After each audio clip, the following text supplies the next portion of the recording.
Shiko, për biznesin 16.1% është shumë. Shumë ka qenë edhe dalja në tregun e lirë, ku prej 200 deri 400% ka shku. Po në qoftë se vazhdon kjo forci që bizneset mi majtë në tregun e lirë, nuk ka më folë ma për 400%. Po s'ka me pas përqindje që ka me nalë çmimin e energjisë elektrike. Ne importojmë çmimin e energjinë elektrike. Bashkë me to importojmë edhe çmimin. Dhe biznesi jo që ka më mbyll, po s'ka me mujt me ekzistu ma me këto kushte dhe me këto rrethana. Për këtë arsye, edhe rritja për 16.1% për shtetarët e Republikës Kosovës nuk ka qenë rritje drejtë, se ja ka varfru, ja ka ullë standardin e sorë. Po edhe sikur biznesi ti mos ti kesh ataku me rritje, po vetëm shtetarët prap biznesi atakohet si bjen fuqia blerëse. Kur ka fuqi blerëse, biznesi nuk performon. Biznesi ti vjen një fuqi blerëse e fortë, një konsum i fortë.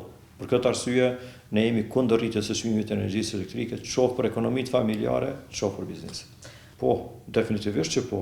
Qoftë se të mbyllën bizneset, rritet papunësia, po bëhet një vend i pashpresë. Shiko, qytetarët e Republikës Kosovës tani nuk e vrejnë për arsye se nuk shpenzojnë shumë. Edhe 6 euro e ka rritjen, por nuk e vrejnë fakturën. Më shumë të çmimi do të vrejet me fillimin e muajit tetor, nëntor, kur fillon koha të temperaturat më të ulta, fillon konsumi për ngroje, atëherë do ta vrejnë qytetarët e Republikës Kosovës, do ta vrejnë edhe biznesi.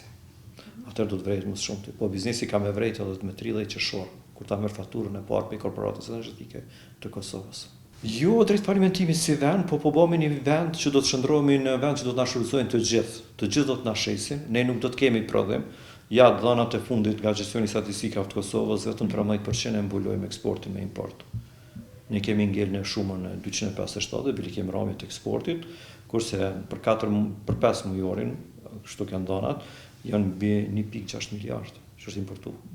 Dhe me rrit çmimi ose energjia elektrike, çmimi i energjisë elektrike është kosto operative e çdo prodhuesit të na. Dhe produkti jonë do të jetë më i shtrejt, nuk do të jetë më konkurrent me produktin e importuar. Po edhe tregun e jashtëm do ta humbë.